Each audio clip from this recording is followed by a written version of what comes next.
Thank you very much. Thank you, Gleaves. It's a real privilege to be here. I really appreciate this. In addition to thanking Gleaves, I'd like to thank Mark Roselle and Brian Flanagan and everybody who's been involved in putting this together. Ralph Howenstein, of course.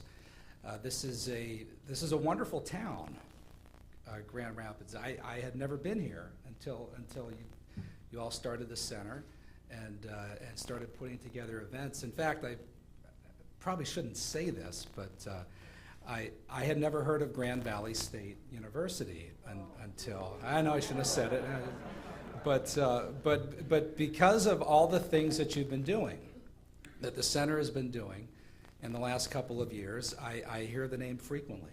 So it's really making a dent, and conferences like this, I think, are really crucial. In fact, I think it's just wonderful that C-SPAN was televising these events, because what was said today and tomorrow as well, I'm sure, is something that people need to know, and that's really part of what I'm focusing on tonight. Over the past 4 years, but mainly since late 2002, early 2003, when George W. Bush started prepping the country and making preparations to go to war in Iraq, George Bush's faith has really become an issue. It's an item of concern to a lot of people, and frankly, as the last election showed, it's also something inspiring to a lot of people as well. So probably for everybody who's outraged or worried about it, there's somebody else who's comforted by it.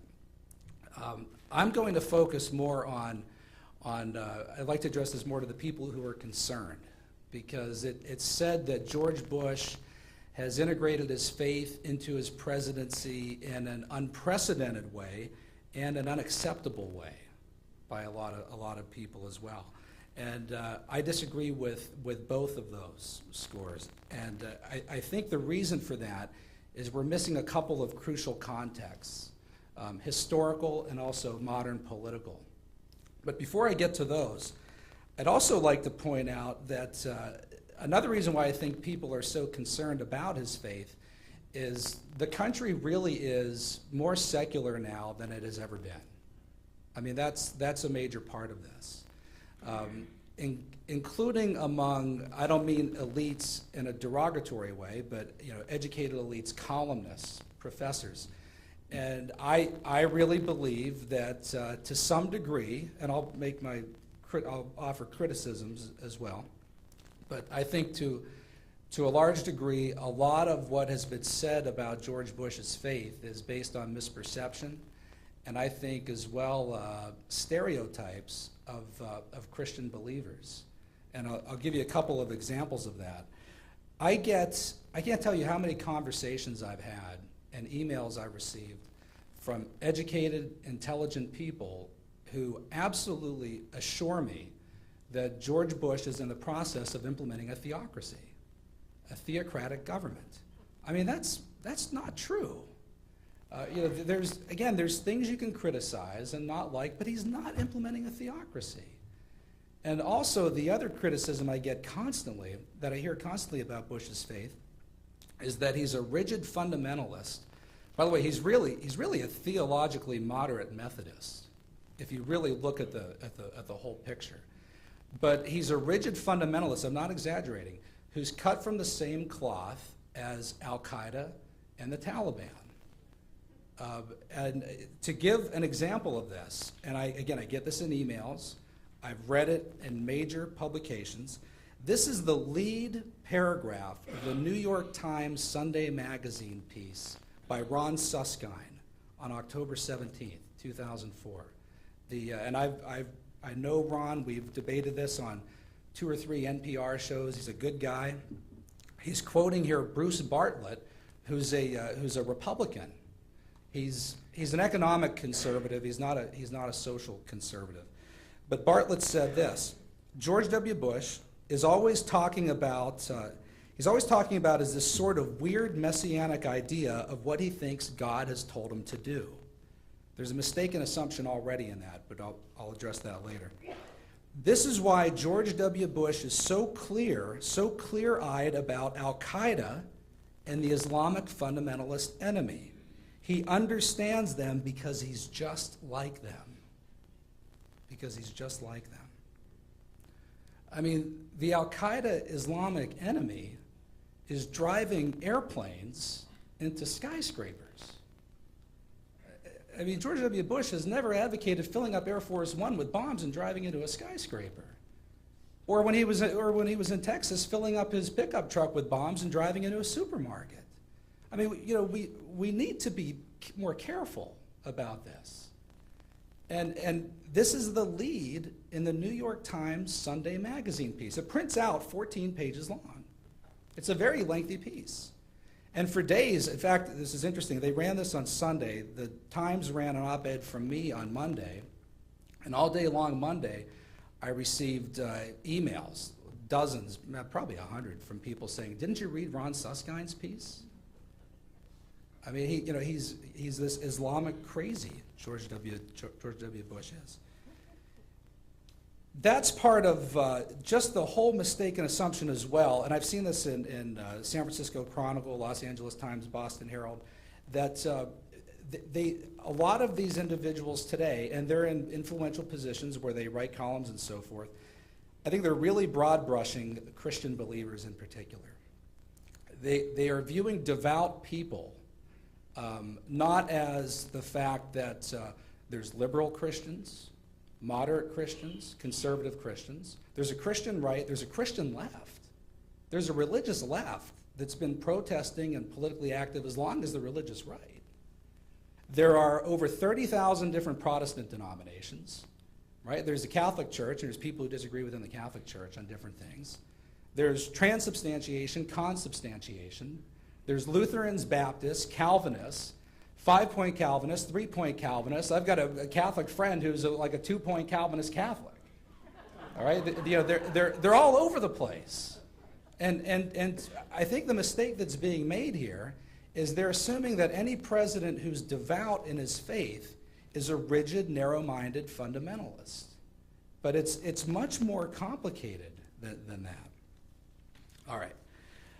My message today here, my theme today, I want to focus on the fact that George W. Bush's faith, although it is distinctive, of course, as it would be, it's not unusual by historical standards and by contemporary political standards. The historical point I'll spend less time on because, frankly, that's what we're addressing through the other talks. Did that all day today, and we'll be doing it all day tomorrow as well. But I want to spend more time on the political context. And then after that, I'll address how exactly it really does, his faith really does affect his foreign policy. So first, on the historical, we need more historical perspective in appraising and evaluating this guy's faith and what he believes. That's a big, big, big problem in the current debate. I was on MSNBC, and I was debating this issue with Lawrence O'Donnell, who I respect. I think he's a smart guy, a sharp guy. And the host, the moderator, who was Pat Buchanan. Pat Buchanan was in this night, and he was moderating, who agreed with O'Donnell. And he read the quote from Ralph Nader, not Ralph Nader, Bob Woodward, Plan of Attack. And in that book, you know the quote, right? Woodward asked George W. Bush if he had consulted his father before going to war in Iraq. And Bush said, "No, I consulted my higher father." And in response to that, Ralph Nader said, "We are dealing with a messianic militarist in the White House, an unstable office holder." And Pat Buchanan then asked Lawrence O'Donnell what he thought about Bush praying in the White House. And O'Donnell had said something the day before about how he thought he shouldn't be. And I thought O'Donnell was going to say, "Well, let me clarify what I said yesterday." He was even stronger. He said he should not be praying in the White House. He shouldn't be doing that. And he also said that if he was praying in the White House, he wasn't listening because God would have told him not to invade. So, which is the very mistake that Bush's critics are accusing him of doing, which is assuming that he knew God's will about the invasion. I was asked that question. I said, I don't know if God supported the war or not. I mean, I just don't know. I don't have any idea. You didn't tell me over coffee or at the breakfast table. I have no idea.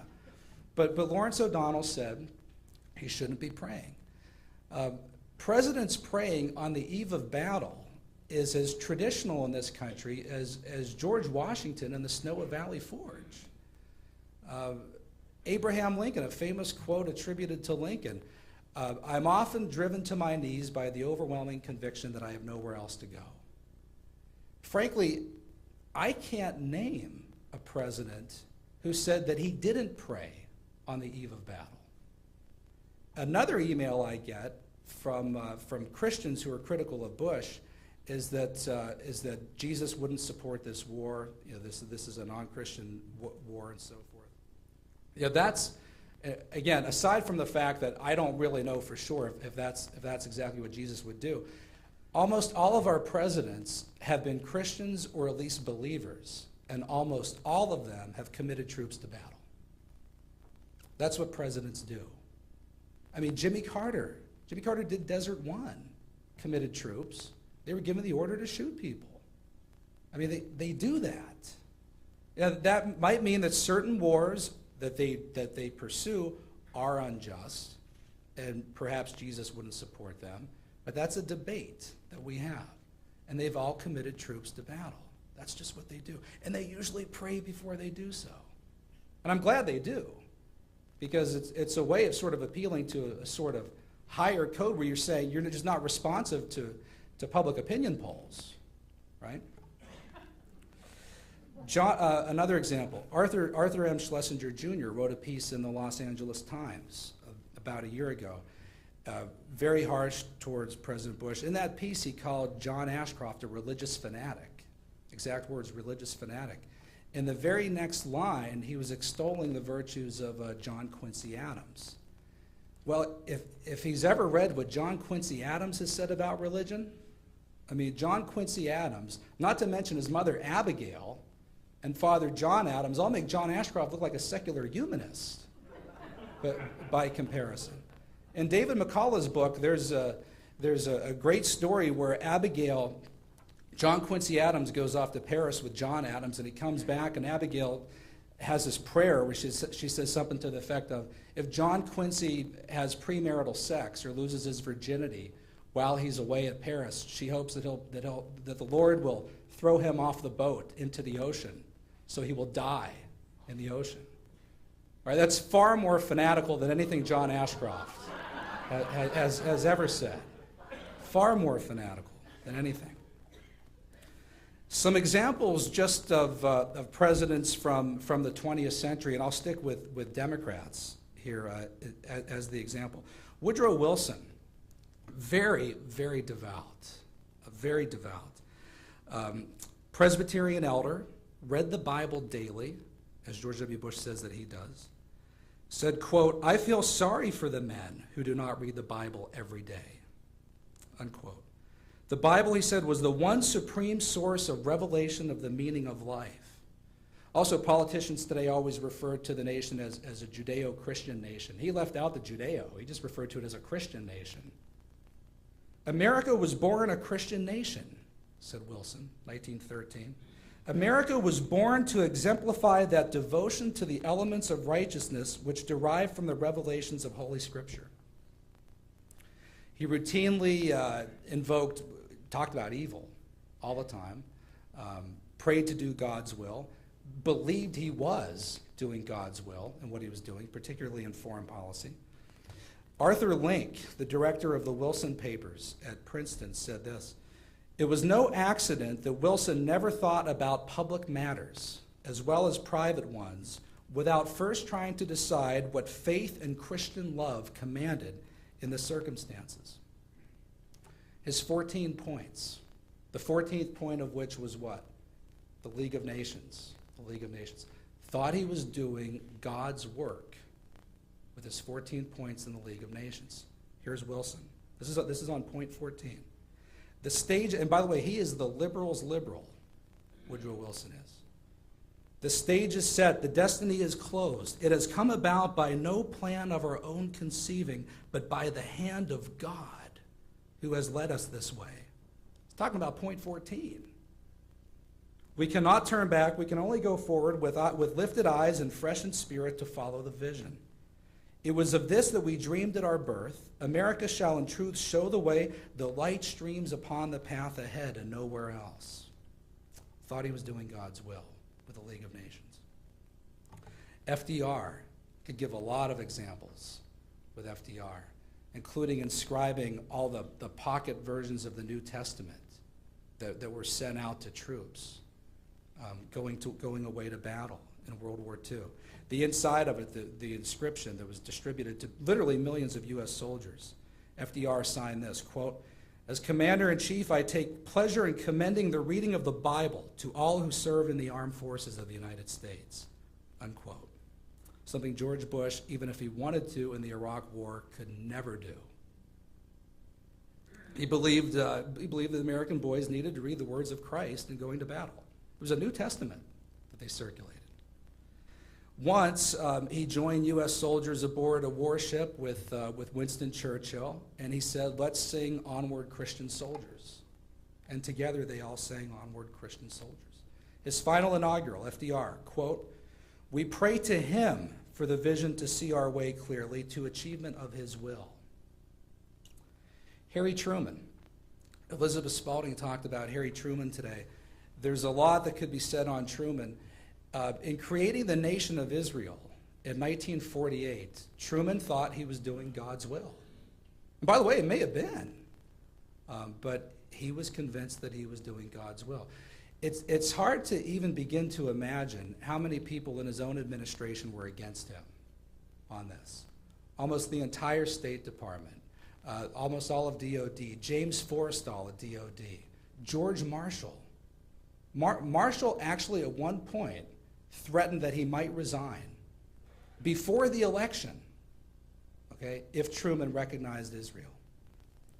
But a big motivation for this was because he thought he was doing the Lord's work. Eddie Jacobson, who was a Jewish friend of his, back from the old days in Missouri and independence, used to bring in rabbis to lobby Truman on this. And one of these rabbis was Isaac Halevi Herzog. And David Niles was there, witnessed this exchange. Isaac Herzog told this to Truman, directly to his face. "God put you in your mother's womb so that you would be the instrument to bring the rebirth of Israel after 2,000 years, unquote. Niles said, I thought he was overdoing it a little bit, but then I turned and I looked at the president and tears were streaming down his cheeks. Truman had other reasons as well for supporting the creation of the nation of Israel, but you can't deny that biblical influence. That was a key part of it. Clark Clifford. Truman's own reading of ancient history and the Bible made him a supporter of the idea of a Jewish homeland in Palestine, even when others who were sympathetic to the plight of the Jews were talking of sending them to places like Brazil. But Truman supported it. JFK, John F. Kennedy. I could give examples just from the inaugural address, January 1961 alone. The rights of man come not from the generosity of the state, but from the hand of God. It's a very traditional American kind of statement. He concluded his inaugural address with this: "Let us go forth to lead the land we love, asking his blessing and his help, but knowing that here on earth, God's work must truly be our own." God's work must truly be our own. Okay, I'm stacking the deck, right? I'm going too far back. That was in the past. Democrats talked like that today. They don't do that now. Just George Bush talks like that today. No. All right, not at all. Let's look at some contemporary Democratic politicians. Hillary Rodham Clinton, who is a Methodist, devout, as far as I can tell, devout.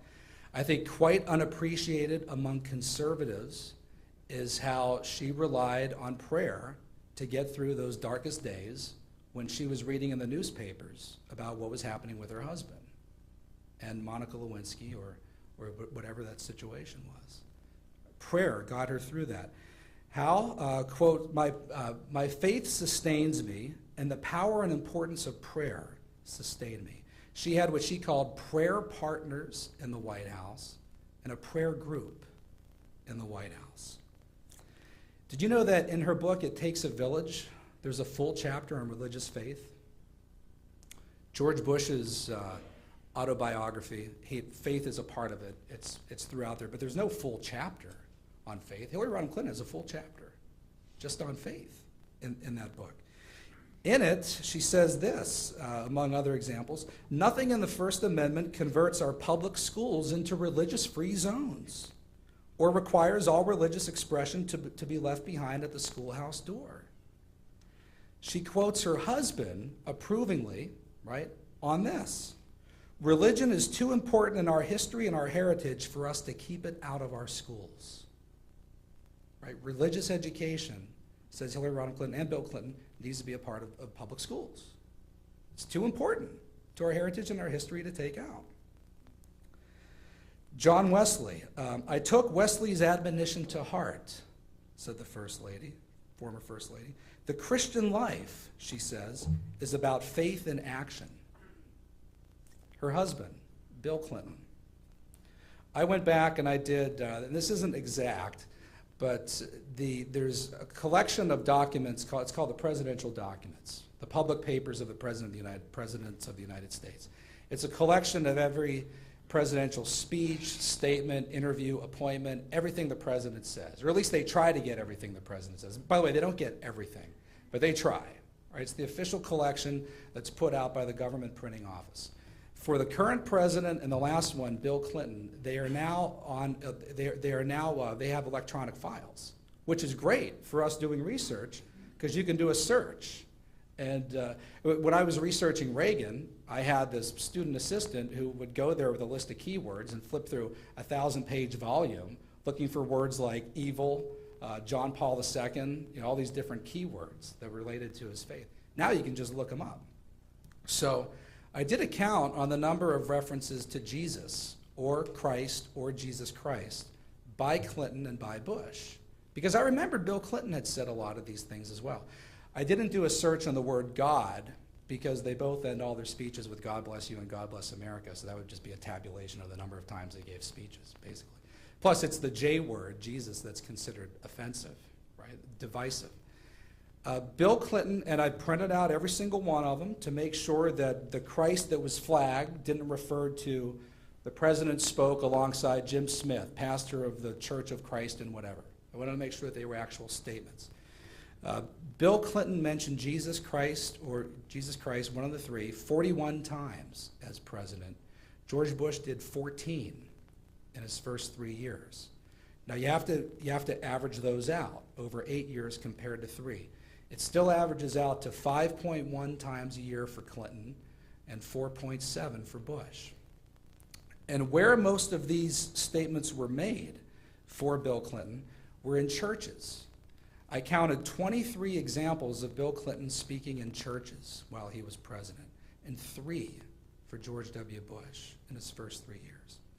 That doesn't include church services like the National Cathedral after 9/11, because both presidents did those, and Clinton had more of those as well. But these are voluntarily spoken at church, 21 to 3.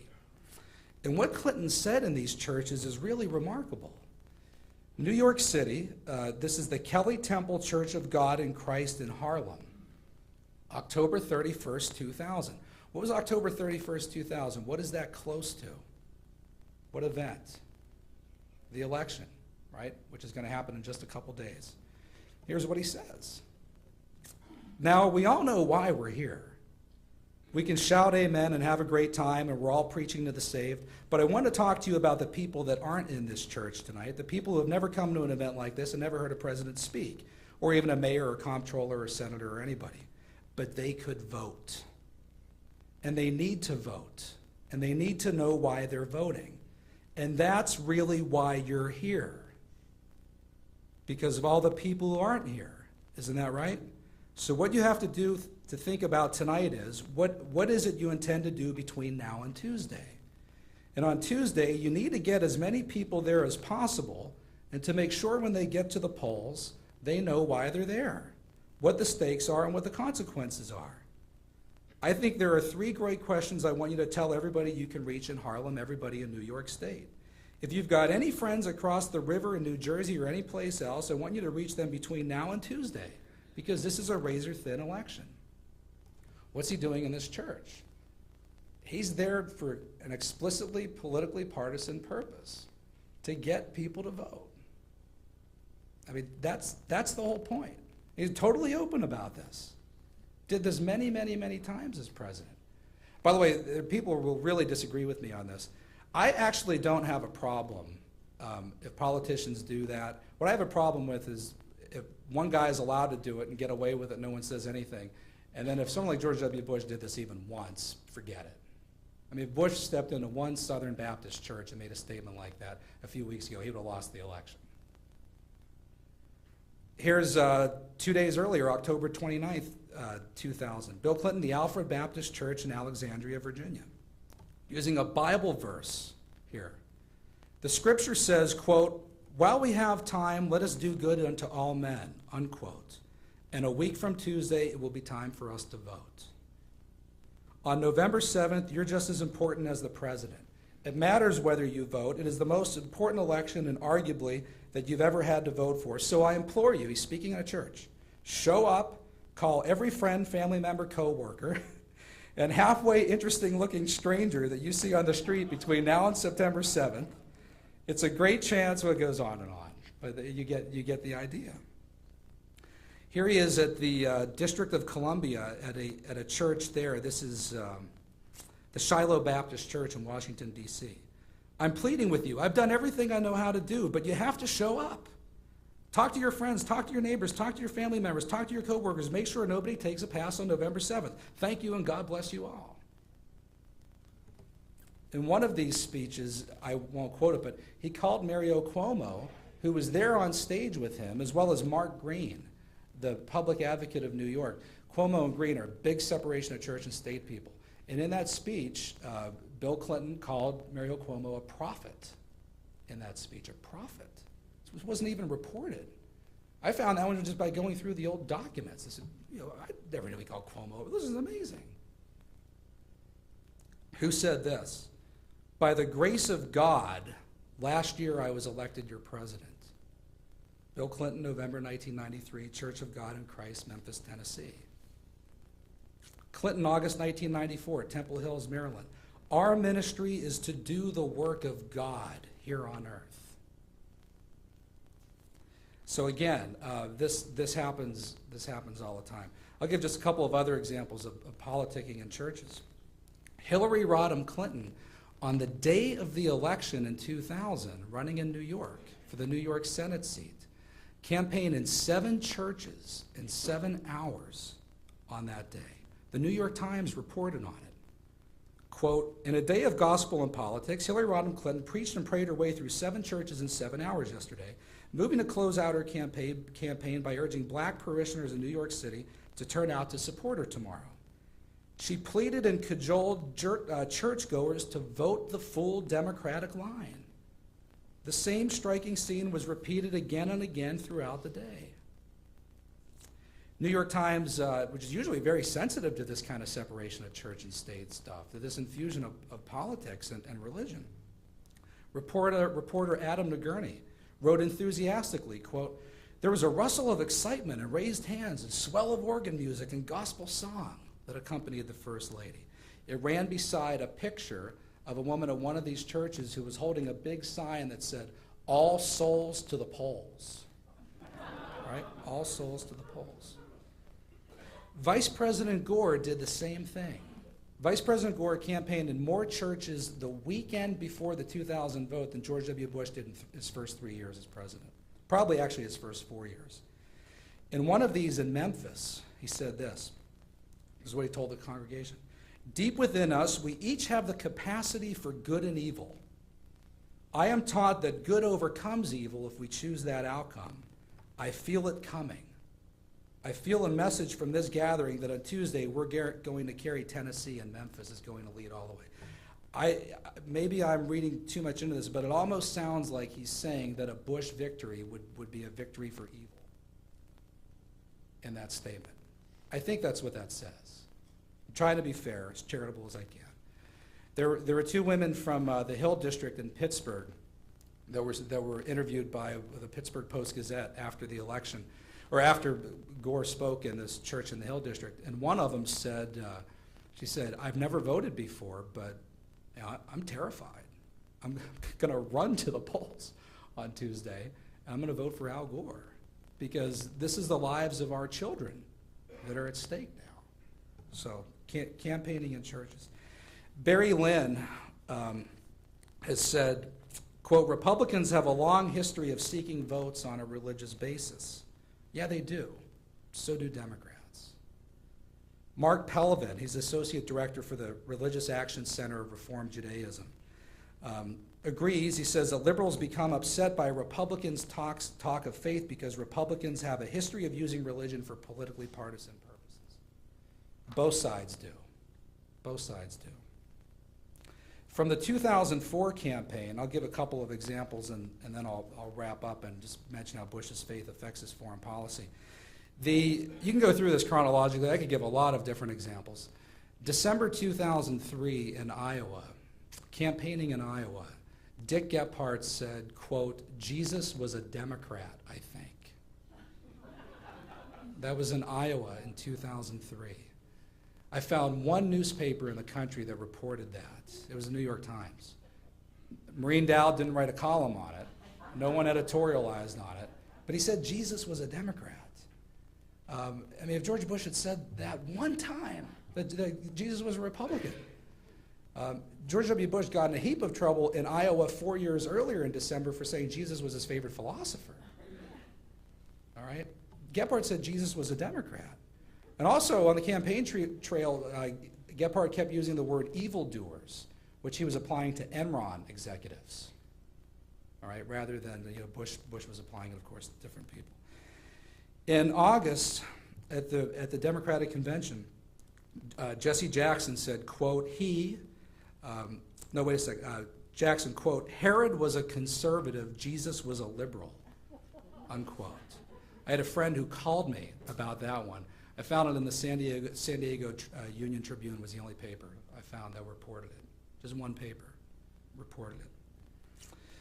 Also, October 18th speech at Georgetown, Vice President Al Gore, quote, "I'm convinced that most of the president's frequent departures from fact-based analysis have much more to do with right-wing political and economic ideology than with the Bible," unquote.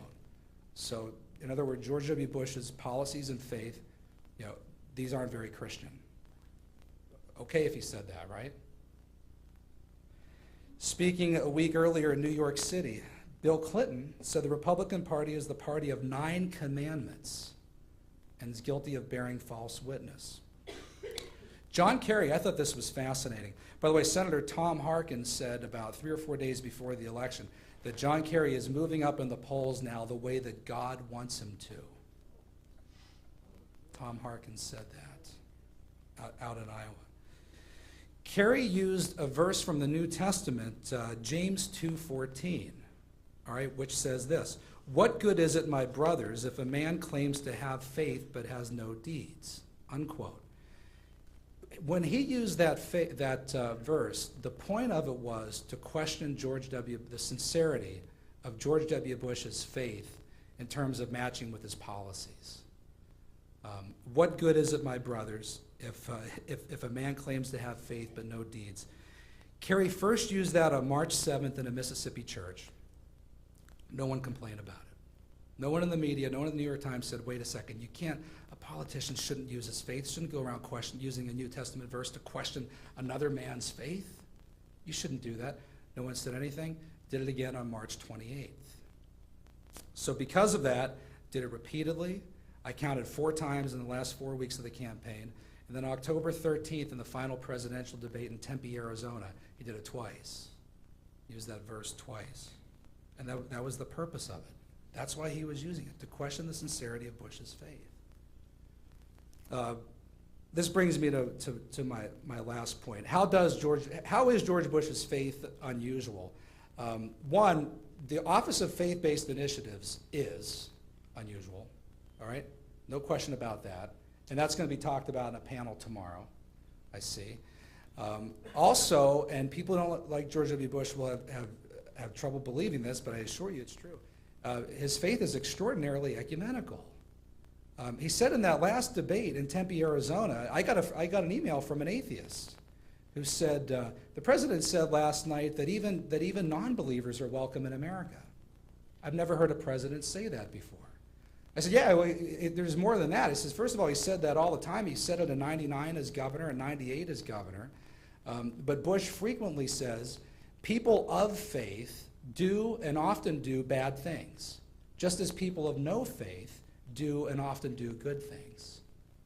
His statements on Islam are not the kind of statements that you would expect from a rigid fundamentalist.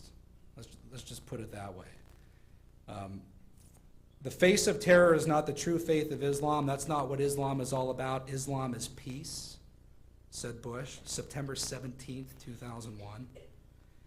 Islam is a faith that brings comfort to 1 billion people around the world. This is September 10th, 2002 at the Afghanistan embassy in D.C. It's a faith that has made brothers and sisters of every race. It's a faith based upon love, not hate.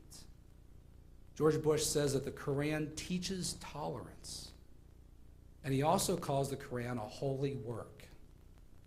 Because I do talk shows constantly, it's an amazing thing to do NPR 1 hour and then like a Christian conservative station the next. I just wouldn't believe the totally different perspectives on this. And I had one Christian conservative talk show just fulminating with rage because Bush had called the Quran a holy work. So has Bush ever read the Quran? It says that Jesus is not who Christians think that Jesus is. It rejects the Trinity. How could he possibly say this? How could he possibly say this about the Quran? No, he does.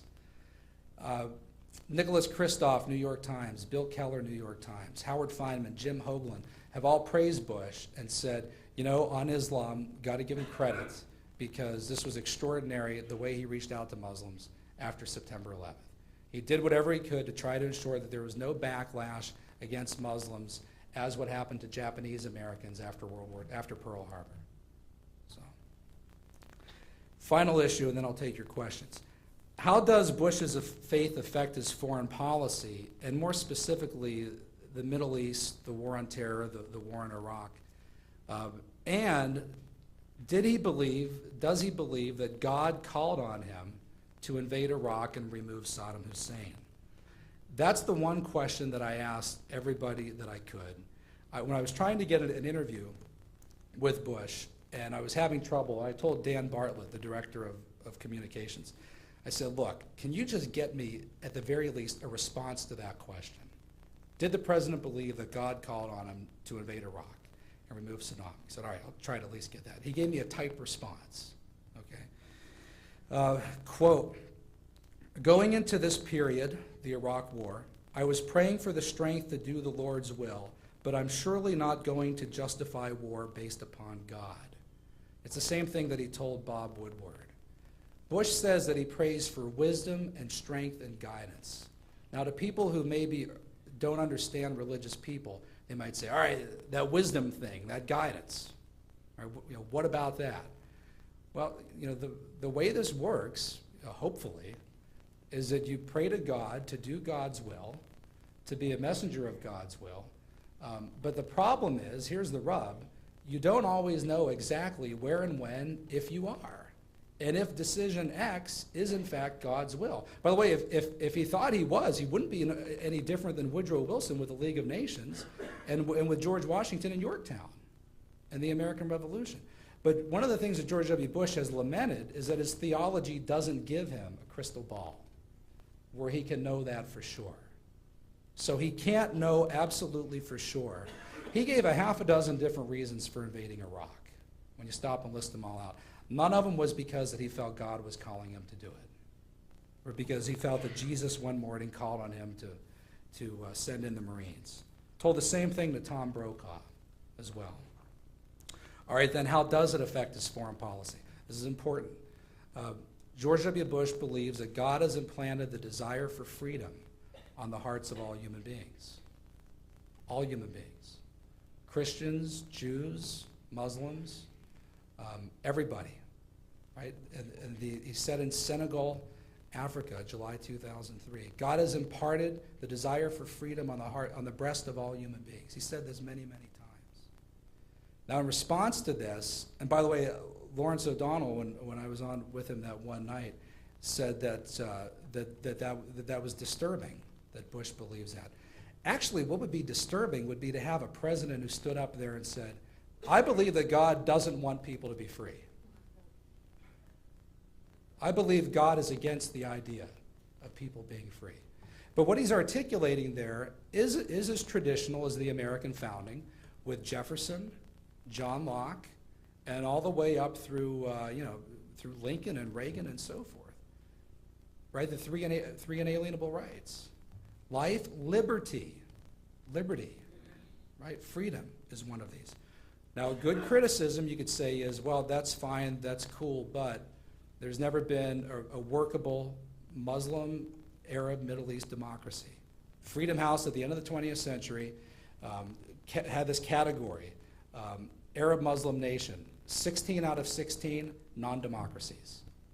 So George W. Bush here is dangerously taking what he believes to be a biblically based belief and placing it in a part of the world where it doesn't apply. He's working against history and experience. And I get that criticism from conservatives as much as I do from liberals and George W. Bush. This is a huge if that he's trying there.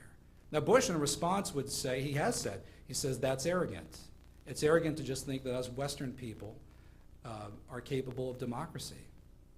Those people, in the Middle East are capable of it as well. That's what he believes. It's a big if, right? There are no, viable democracies over there, but nonetheless, he that's what he believes. Now he combines that with the democratic peace theory, which I saw in a press conference with Tony Blair a couple days ago. Bush mentioned democratic peace. Democratic peace says that democratic nations tend not to go to war with one another. Actually, as Bush said it with Blair, they never go to war, which is kind of an exaggeration. But anyway, so his view is that the more Middle East nations that become democratic over time, the less likely they will be to fight and have war and go to war. And that's the long-term solution to peace in the Middle East. I don't know. I hope he's right. I hope he's right. Even if you disagree with him, at this point, let's hope he's right. I mean, maybe it's only democracy and freedom and markets. Maybe that is what the Middle East needs. We're trying it now. We're trying it now. So yeah, his faith affects his foreign policy, but not in the ways that we commonly believe. To wrap up, it's most important when we're evaluating this guy's faith that we not forget our history, that we put this in historical context. Let's not forget previous presidents, what they believed, and most important, let's be careful and be fair about there's enough to disagree with and to criticize without misrepresenting what they actually believe. So please, fairness, not an American version of the Taliban. Thank you.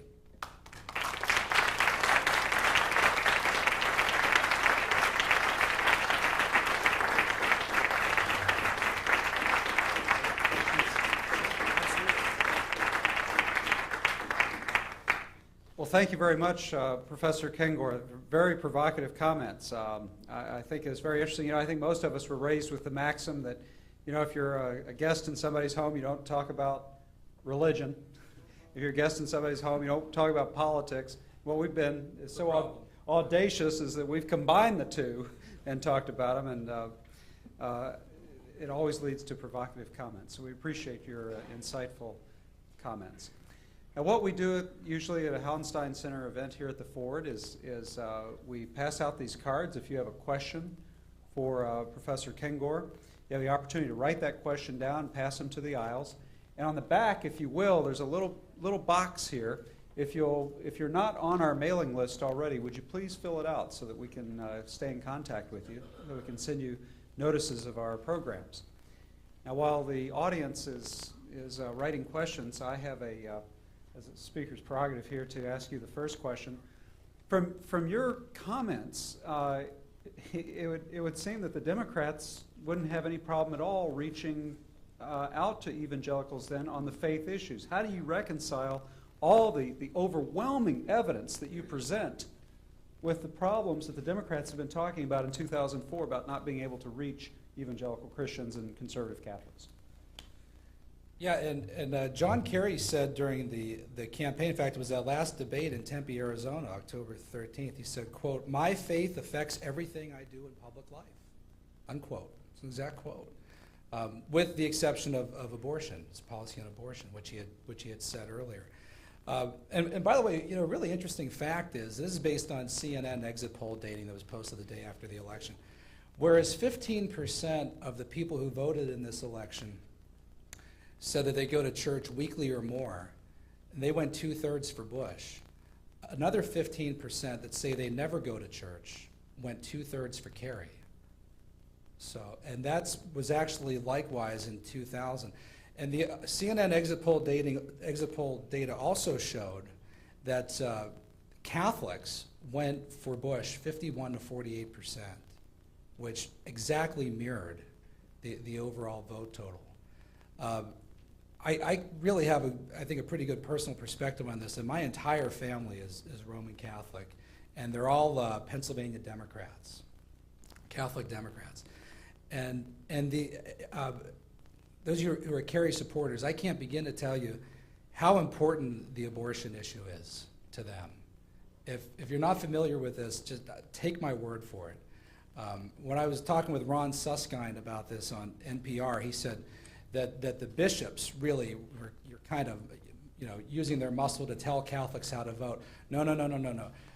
My family's been complaining about the bishops not supporting the pro-life cause for 20 years.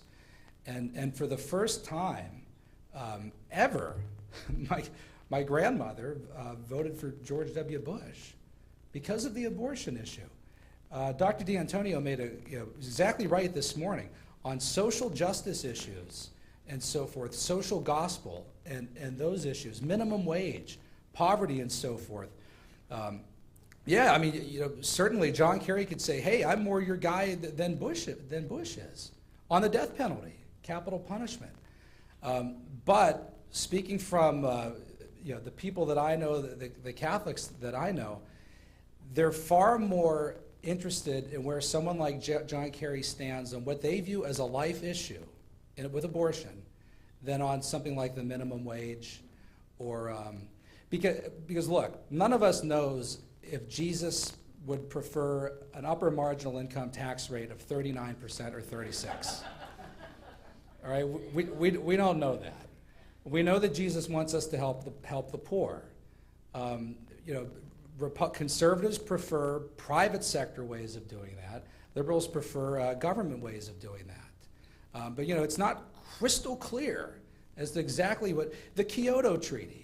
I mean, Jesus wants us to take care of the environment, but would he specifically support the Kyoto Treaty? I mean, this stuff doesn't leap out from even the Sermon on the Mount. It's not real clear.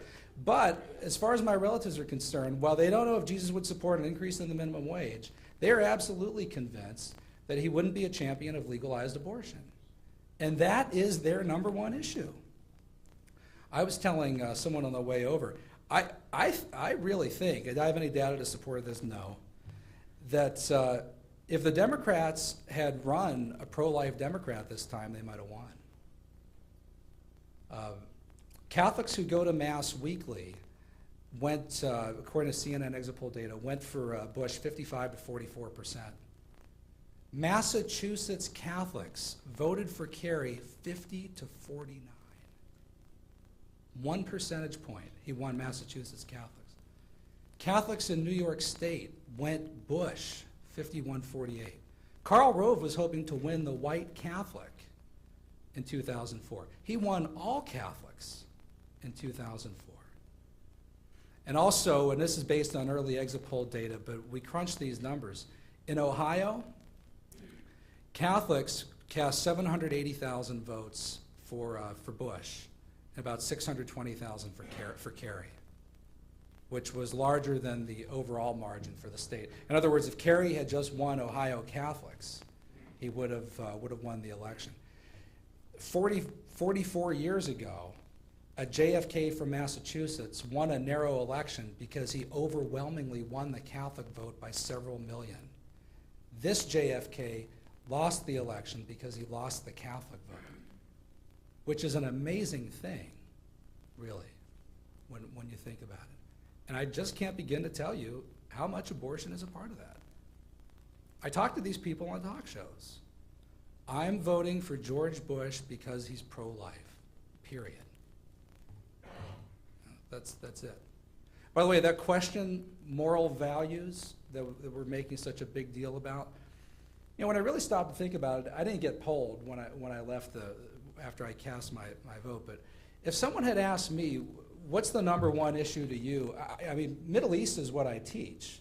Middle East, terrorism. Anyone would think I would say the war in Iraq or terrorism, but I probably would say moral values in the sense that, you know, anybody who's making a war decision, their morality and whether or not he's a good person or a bad person is probably more important. I mean, that's really at the crux of other decision making.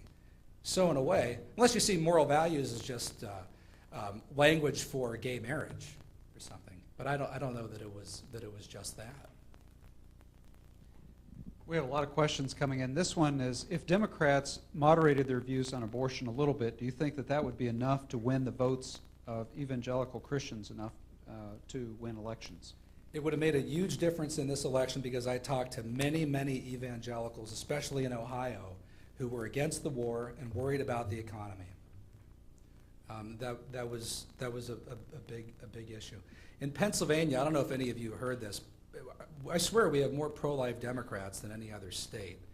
And for about 4 days before the election, I heard this ad 15 times. It was by the National Right to Life group. And it's two people that are having a conversation, a man and a woman. And the guy says, I can't vote for that John Kerry. And the woman says, well, why not? The guy said, he just flip-flops too much. And she said, he doesn't flip-flop on everything. And the guy says, really? What doesn't he flip-flop on? And she said, abortion. He's voted against the ban on partial birth abortion 6 times. When I heard that, I could see my mother-in-law's jaw drop and hit the table and think, you know, he did vote for the ban on, yeah, he's consistent on that. That's a huge issue to them. Huge issue.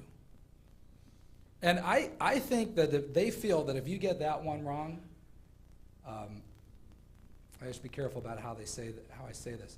I think they call into question a lot of the other faith-related issues. That's not my opinion. That's not me. My interpretation of how I believe they think. This next question starts out with, first of all, thank you from the person who's writing this, and asks, how much did religion play a role in the West's victory over the Cold War? And then by analogy, how important will religion be in Christianity, specifically in the West, Judeo-Christianity, in the war on terror against radical Islam? Yeah, in the war on terror, it was interesting when George Bush spoke out early on this, he referred to what was about to happen as a crusade, which was stupid. I should have never said that. And I mean, look, I don't think we have any doubt. He meant crusade in the way that Eisenhower used it, that Reagan used it, that FDR used it. I mean, he's not engaging in a crusade to convert the Muslim masses to Christianity. I mean, we know that. But that wasn't a very good move. But he's gone, he's taken great pains to say that this is not a religious war. Although I think, and there were a bunch of quotes on this, so I had to really be careful with these. I think he does understand, though, that it is a religious war to a degree, and that the enemy is motivated by religion to do these things that the enemy is doing. But he doesn't see it as a religious war in the sense that Christianity will triumph over Islam. So, and how important will that be ultimately in winning? I'm not even going to touch that. All right, this next question has to do with the books you've written recently. You've written a number of books, but this writer wants to ask why you wrote God and Ronald Reagan and God and George W. Bush. What inspired you to do that? Well, God and Reagan was accidental. That's how all this started, by accident. I was writing a book on Reagan and the end of the Cold War, In fact, Mark Roselle, this came up in the discussion today. I was writing a book on Reagan and the end of the Cold War, and I had read all the biographies, Edmund Morris's book, Lou Cannon, and so forth, all the articles. And then I started actually doing the research into the primary sources, the presidential documents, the letters. And I couldn't believe all the religious references that I encountered. I soon had a box full of materials that just said religious Reagan. And I wondered how Lou Cannon, how Edmund Morris, how all of these people missed this. I think a lot of it has to do with interest, the interest of the person who's doing the research. I became fascinated in this side of Reagan. When I read this letter that he wrote to a Methodist minister in March 1978, and he said, well, can you really say that Jesus wasn't who he said he was? I mean, if he's not who he said he was, then he would be the greatest charlatan, the greatest... I said, that's C.S. Lewis's liar, lord, or lunatic argument. I mean, Reagan read Lewis. So when I looked at the presidential papers and there were these references to C.S. Lewis, it wasn't just Tony Dolan or Ben Elliott or Peggy Noonan plugging in C.S. Lewis quotes to appeal to religious people. Reagan was actually using it in correspondence when he was governor. And pretty soon I realized that the big story on Reagan that hadn't been told was his religious faith. Then I had to convince publishers of that. And no one was interested. I tried a bunch of academic houses, had a couple who were interested.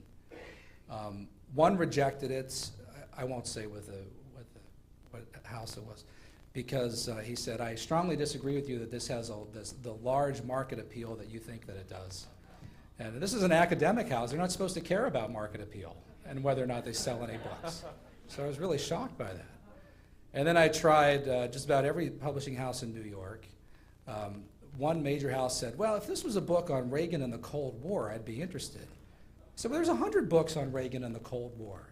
And then finally, an editor at Reagan Books, HarperCollins, said, called me within a couple weeks of getting it and said, we want to run this.